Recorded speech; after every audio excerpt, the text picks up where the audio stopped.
Bonjour à tous, l'indice CAC 40 termine la séance sur une note négative alors que la saison des résultats bat son plein.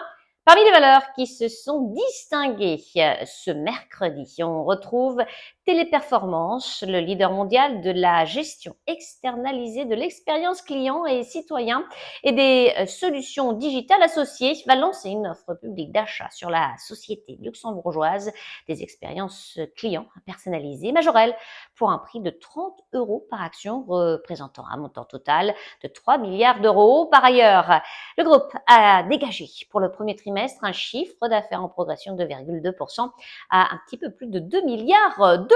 Dassault Systèmes, l'éditeur de logiciels professionnels, a de son côté chuté après avoir fait état pour le premier trimestre d'une marge opérationnelle inférieure aux estimations, pénalisée par une dynamique négative de l'activité licence et autres ventes de logiciels. Danone, le groupe agroalimentaire, a gagné du terrain après avoir relevé sa prévision pour 2023 de croissance de son chiffre d'affaires entre 4 et 6% en données comparables contre 3 et 5% précédemment indiqués, avec une amélioration modérée de la marge opérationnelle courante confirmée. Vinci, un acteur mondial des métiers de concession de l'énergie et de la construction, a enregistré pour le premier trimestre un chiffre d'affaires en hausse de 17% à 15 milliards d'euros.